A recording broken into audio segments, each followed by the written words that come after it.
Welcome to SKP shots and Barsapara stadium గౌహతిలో RR versus Punjab Kings match అనేది జరుగుతోంది. And RR ఈ మ్యాచ్కి అడుగు పెట్టే ముందే అఫీషియల్గా క్వాలిఫై అయిపోయారు ప్లే ఆఫ్స్కి. క్వాలిఫైర్ 1లోకి వెళ్ళడానికి ప్రయత్నం చేస్తారు. పంజాబ్ కింగ్స్ ఎలిమినేటెడ్ అండ్ వాళ్ళ కాంబినేషన్ కూడా ఏమైనా మార్పులు చెందుతుందా? కొంతమంది ప్లేయర్స్ వెళ్ళిపోయారంటున్నారు, ఎవరున్నారో తెలియదు. ఏం జరగబోతోందో లెట్స్ గెట్ స్టార్టెడ్.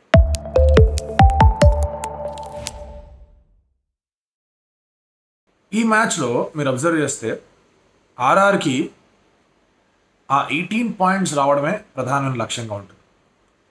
మ్యాథమెటికల్గా మనం మాట్లాడుకుంటే కనుక ఆర్ఆర్కి ఎస్ఆర్హెచ్కి నెట్ రన్ రేట్లో చాలా తక్కువ తేడా ఉంది. ఇద్దరికి 2 మ్యాచ్లు ఉన్నాయి. కాకపోతే RR is at 16 points, SRH 14 పాయింట్స్తో. ఆర్ఆర్ 2 గెలిస్తే ఇంకా ఆపేది లేదు 20. ఒకవేళ ఆర్ఆర్ ఒక గేమ్ ఓడిపోయి ఎస్ఆర్హెచ్ 2 గేమ్లు గెలిచిందంటే net run rate comes into picture. ఇప్పుడు వీళ్ళిద్దరి మధ్య నెట్ రన్ రేట్ పరంగా దాన్ని రన్స్లో కన్వర్ట్ చేస్తే ఇట్ ఈస్ వెరీ లెస్, లో 15, అంతకన్నా ఎక్కువ లేదు అప్రాక్సిమేట్లీ. సో దాన్ని దాటడం ఆర్ఆర్ పెద్ద విషయం కాదు. But SRH point of view నుంచి చూస్తే కనుక ఈ మ్యాచ్ ఓడిపోతే ఇంకొంచెం రన్స్ వెనకపడతారు. ఆ వెనకబడినప్పుడు సరే కోల్కతాతో మ్యాచ్ అనేది ఇంట్రెస్టింగ్గా తయారవుతుంది. అంత పెద్ద మార్జిన్తో గెలవకపోయినా గెలిచినా వీళ్ళు నెక్స్ట్ 2 మ్యాచ్లు జీటీ అండ్ పీబీకేస్తో భారీ మార్జిన్తో గెలిస్తే వీళ్ళు ముందుకు వెళ్ళొచ్చిన ఆలోచన వీళ్ళకు ఉంటుంది. So although the match is between RR and PBKS, ఇక్కడ చూసేది మాత్రం కొంచెం జాగ్రత్తగా పరిశీలించేది మాత్రం ఎస్ఆర్హెచ్ అనలిస్టులు, వాళ్ళ యాజమాన్యం. ప్లేయర్లు ఇంకా వాళ్ళ నుంచి వచ్చారు లేదు తెలియదు. పంజాబ్ కింగ్స్ విషయానికి వస్తే కనుక దర్ ఎంటైర్ సీజన్ వాళ్ళు ఓడిపోయింది is because of their batting. వాళ్ళ క్లోజ్ మ్యాచ్లు ఓడిపోయింది బికాస్ ఆఫ్ దేర్ బ్యాటింగ్. వాళ్ళు గుజరాత్తో క్లోజ్ మ్యాచ్, ముంబైతో క్లోజ్ మ్యాచ్, ఆర్ఆర్తో క్లోజ్ మ్యాచ్, పంజాబ్తో క్లోజ్ మ్యాచ్, ఎస్ఆర్హెచ్తో క్లోజ్ మ్యాచ్, 5 క్లోజ్ మ్యాచ్లు జరిగాయి వాళ్ళకి. Things would have been entirely different. వాళ్ళ బ్యాటింగ్ క్లిక్ అయి ఉంటుంటే వాళ్ళ బౌలింగ్ ఇనిషియల్గా మీకు ఏదో హర్షల్ పటేల్ ఏదో రన్స్కి వెళ్ళాడు ఇది మాట్లాడినా he came back very strong. Purple Patel అయిపోయాడు అతను మళ్ళీ.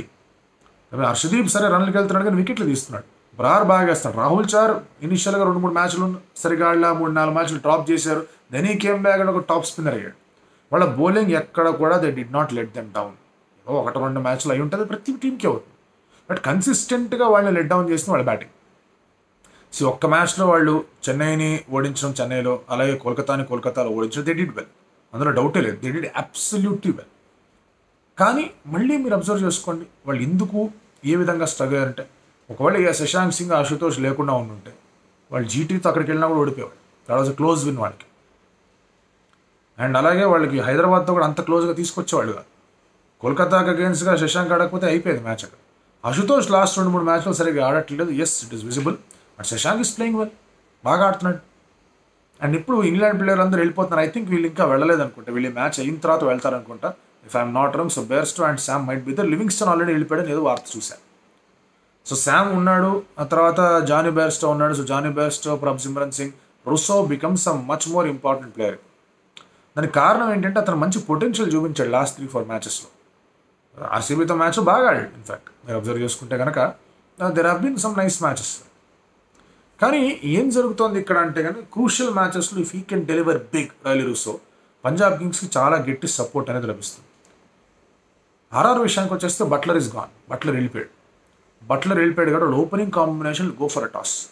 ఏం చేయాలి అర్థం కాదు. శాంసంగ్ తీసుకెళ్ళి ఓపెనింగ్ చేయించాలా, లేదంటే కనుక ఆ టామ్ కోలకాడ్మోర్ ఉన్నాడు అతన్ని తీసుకొచ్చి ఓపెనింగ్ చేయించాలా, లేదంటే లేదు మిడిల్ ఆర్డర్ని స్ట్రెంగ్తన్ చేసుకుంది. ఎందుకంటే మిడిల్ ఆర్డర్లో ఇబ్బందులు అయ్యాయి. శుభం దుబే తెచ్చుకొని ట్రస్ట్ చేశారు కానీ రమన్ పౌలు, తర్వాత మీకు షిమ్రాన్ హెట్మయర్, వీళ్ళ దగ్గర నుంచి కాంట్రిబ్యూషన్ రావాలి. డానోవన్ ఫెరేరా ఉన్నాడు, ఎస్ఏ20లో అదరగొడుతున్నాడు, మంచి ప్రాస్పెక్ట్, అతన్ని తీసుకొచ్చుకుందాం ఆ టీంలో. డానోవన్ ఫెరేరా వచ్చాడు అనుకోండి. ఆ తర్వాత మీకు ధ్రువ్ జురేల్ అలాగా ఉన్నాడు. సో మీ దగ్గర Riyan Parag at 4, Sanju at 3, and then you have 4 strong batters. So ఇలాంటి పరిస్థితుల్లో విల్ దే టేక్ అప్ అంటెన్సే అశ్విన్తో ఓపెన్ చేస్తాను. నేను ఏమాత్రం ఆశ్చర్యపోయినది జరిగిందంటే, నేను సంగకార అండ్ అలాగే శాంసంగ్ షూస్లో ఉండుంటే, నేను ఆర్ఆర్ అసిస్టెంట్గా ఉండుంటే అశ్విన్ పంపించాడు ఓపెన్. వెళ్ళి 4 షాట్లు ఆడు, కొడితే కొట్టో లేదని. ఏమవుతుందంటే ఇక్కడ when you're playing for a club and 14-15 మ్యాచ్లు మీరు ఆడుతున్నప్పుడు 13 మ్యాచ్లు మీరు వన్ డౌన్ ఆడి సడన్గా ఓపెన్ చేయాలంటే ఎక్కడో ఒకటి చిన్న ఫీలింగ్ వస్తుంది. ఇదేంటారు తేడా జరుగుతుంది, ఎందుకు వచ్చిన గోలా. సో అందుకే I somehow feel Sanju Samson one down is best. But what RR can also think is, లేదు ఇప్పుడు మనం ఎలాగో ప్లే ఆఫ్స్కి వెళ్తున్నాం, ఈ 2 మ్యాచ్లోనే సంజు ఓపెనింగ్గా కూడా చూసుకొని ఆడుకుంటే కానీ will get used to it. ఆ just that feeling of playing the first ball అనేది వచ్చేస్తుంది. సెకండ్ బాల్ నుంచి can always be on the crease, but first ball నుంచే ఉన్నాడు అనే ఒక చిన్న మెంటల్ అడ్జస్ట్మెంట్ అనేది అవసరం. రాహుల్ ద్రావిడ్కి వివిఎస్ లక్ష్మణ్ కూడా జరిగింది అంత సుదీర్ఘమైన క్రికెట్ ఆడిన తర్వాత. So definitely that ploy will also be there and that can also work well ఏమో వాళ్ళకి అని అనిపిస్తూ ఉంటుంది. సో ఈ యాంగిల్ ఆలోచించడం definitely I feel okay fine ఏదైనా ఓపెన్ చేస్తే బాగుంటుంది కదా. సో ఇటువంటి డైలమా అనేది ఉంది. బట్ స్టిల్ ఫీల్ ఒక అశ్విన్ని తీసుకెళ్ళాలి, they can still shake up the things ఏమో అనిపిస్తుంది నాకైతే. But they can use Dhruv Jurel well. ఇప్పుడు ధ్రువ్ జురేల్ కొంచెం మంచి ఇన్నింగ్స్ ఆడాడు, ఒక 2 ఇన్నింగ్స్ బాగా ఆడి, మిగతా పెద్దగా బ్యాటింగ్ ఆడే అవకాశం రాలేదు అతనికి. దానివల్ల వరల్డ్ కప్లో కూడా ప్లేస్ కోల్పోయాడు, అది ఇది అన్నారు కానీ దట్స్ డిఫరెంట్ స్టోరీ. వరల్డ్ కప్లో ప్లేస్ దీనివల్ల ఏం కోల్పోలేదు. వరల్డ్ కప్లో was always below the Peking order. Sanju బాగా ఆడి వచ్చేసాడు పైకి. జితేష్ వాస్ కన్సల్డ్, ఎందుకంటే మిడిల్ ఆర్డర్లో కూడా వికెట్ కీపింగ్ చేస్తున్నాడు, ఇండియాకి కూడా ఆడాడు కాబట్టి. But he could not perform. Rishabh Pant బాగా ఆడాడు, సంజు బాగా వాళ్ళు వచ్చారు అంతే. సో ఇటువంటి పరిస్థితుల్లో వాళ్ళ బ్యాటింగ్ లుక్స్ బెటర్. బౌలింగ్ ఎలాగో బాగానే ఉంది వీళ్ళది. పంజాబ్ కింగ్స్ బౌలింగ్ బాగుంది. శామ్ కరన్ ఉన్నాడు, హర్షల్ పటేల్ ఉన్నాడు, రబాడా ఉంటాడు బౌలింగ్ చేయడానికి. హర్షదీప్ సింగ్ బాగా వేస్తున్నాడు, హర్ప్రీత్ బ్రౌర్ ఉంటాడు, రాహుల్ చరణ్ మంచి బౌలింగ్ అటాక్ ఉంది వాళ్ళకి. సో ఇక్కడ బేసికలీ వాళ్ళ batting is a let down, వాళ్ళ బౌలింగ్ ఈజ్ నాట్. వాళ్ళ బౌలింగ్ చాలా ఇంప్రూవ్ అయింది. సో ఐ థింక్ ఈ మ్యాచ్లో శామ్ కరన్ అండ్ అలాగే బేర్స్టో ఉంటారనే ఈక్వేషన్లో మనం మాట్లాడుకుందాం. వాళ్ళు ఉంటే కానీ still their batting looks okay. So Boult Bairstow battle అనేది కనిపిస్తూ ఉంటుంది, అశ్విన్ శామ్ కరన్ బ్యాటిల్ కనిపిస్తూ ఉంటుంది, శశాంక్ సింగ్ అండ్ అలాగే యుజ్వేంద్ర చహల్ బ్యాటిల్ బాగుంటుంది. ఇవన్నీ లిటిల్ బిట్ ఆఫ్ బ్యాటిల్స్ అనేవి కనిపిస్తూ ఉన్నాయి. But still it's a mighty tough ask Punjab కింగ్స్కి ఆర్ఆర్ని ఓడించడం. బట్ ఓడిస్తే కనుక ఎస్ఆర్హెచ్ చాలా హ్యాపీగా ఉంటారు, చాలా హ్యాపీగా ఉంటారు. ఎందుకంటే ఈ మ్యాచ్ అనేది ఇది వేరే ఏ టీం మీద ఎటువంటి ఇంపాక్ట్ చూపించదు. ఎందుకంటే ఆర్ఆర్ఎస్ వెళ్ళిపోయారు, ప్లే ఆఫ్స్లో ఉన్నారు, వీళ్ళు ఎలిమినేట్ అయిపోయారు. సో ప్లే ఆఫ్స్ ఎలిమినేట్ అయిపోతామని మధ్యలో ఉన్న టీమ్స్ ఏమున్నాయి అక్కడ? మధ్యలో ఉన్న టీమ్స్ అనేవి ఇక్కడ మీకు CSK, RR, DC LSG story already నిన్న మనం మాట్లాడుకున్నాం. మిరకిల్ జరగాలి డీసీ ముందుకు వెళ్ళాలంటే. లక్నో ముంబైని చాలా పెద్ద మార్జిన్తో ఓడించినా కుదరదు, అవ్వదు. So Lucknow is gone, Lucknow is eliminated. DC కూడా కష్టమే, వాళ్ళు ఎస్ఆర్హెచ్ 2 గేమ్లు డ్రాప్ చేయాలా, ఆ తర్వాత మళ్ళీ సిఎస్కే ఆర్సీబీని కొట్టాలా, దాని తర్వాత పెద్ద మార్జిన్తో కొట్టాలా, లేదా వీళ్ళు వాళ్ళని పెద్ద మార్జిన్తో కొట్టాలా, రకరకాలు ఉన్నాయి హడావిళ్ళన్నీ చాలా ఉన్నాయి. సో ఇవన్నీ జరగాలనుకోవడం డీసీకి కూడా కష్టం, వాళ్ళకి మిరకిల్స్ జరగాలి. అండ్ 3-4 టీంలతో మిరకిల్స్ జరగవు. ఒక టీంతో అయ్యింది miracle, their completely turning it around.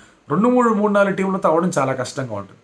So ఇక్కడ ఈ గేమ్ అనేది ఇందాక అన్నట్టుగానే ఎస్ఆర్హెచ్ పరోక్షంగా ఈ గేమ్ ఆడుతున్నారు, పంజాబ్ కింగ్స్కి సపోర్ట్ చేస్తూ. ఆర్ఆర్ పంజాబ్ కింగ్స్ మధ్య గేమ్ అనేది కనిపిస్తుంది. బట్ ఈ గేమ్లో I'm more interested to see how Harshdeep performs. World టీ20కి హర్షదీప్ ఆడే 2 టీ20 మ్యాచ్లు ఉన్నాయి దానికన్నా ముందు. ఆ 2 మ్యాచ్లు హర్షదీప్ బాగా బౌలింగ్ చేసి మంచి పర్ఫార్మెన్స్ అనేది ఇచ్చాడు అంటే ఇట్స్ క్యాక్. అది చాలా important for him to come back. Siraj మెల్లమెల్లగా ఫామ్లోకి వస్తున్నాడు, బాగుంది. Bumrah's always been in form. Harshdeep కూడా బాగా వేసాడంటే దట్స్ అ బిగ్ ప్లస్. అలాగే ఇటువైపు యశస్వి జైస్వాల్ ఇక్కడ మనం మాట్లాడుకుంటే కనుక అతను ఒక టఫర్ బౌలింగ్ అటాక్ మీద ఆడాడు. అతను కూడా ఆడాడు, మంచి ఇన్నింగ్స్ ఆడాడు, 100 కొట్టాడు, బాగానే ఉంది. కానీ మంచి ఇన్నింగ్స్ అనేది ఇక్కడ కూడా ఆడగలిగితాడు. Opening partnership without Jos Buttler, Jaiswal కనుక నుంచొని if he can prove what he can do or show what he can do, false shots ఆడడం వల్ల తొందరగా అవుట్ అయిపోవడం కన్నా కాస్త ఉండి ఆడగలిగితే then that's a huge plus. ఈ 2 ప్లస్ల గురించి నేను వెయిట్ చేస్తున్నాను. But I still feel RR ఫేవరెట్స్గానే ఉన్నారు. ఆల్తో అది హోమ్ గ్రౌండ్ అని హోమ్ గ్రౌండ్ చెప్పలేము వాళ్ళకి, పరస్పర హోమ్ గ్రౌండ్ అది. కొన్నిసార్లు బీసీసీఐ, ఆర్ఆర్ ఫ్రాంచైజీ అండ్ అక్కడ ఉన్న ప్లేయర్లు వాళ్ళ మీద కొంచెం ఆలోచనతో చేస్తారు ఆ పనులు. It's a mighty ask. Punjab చేస్తే కనుక చాలా బాగుంటుంది. బట్ చేస్తారా అనేది ఇట్స్ అ బిగ్ క్వశ్చన్. మీరేమనుకుంటున్నారు?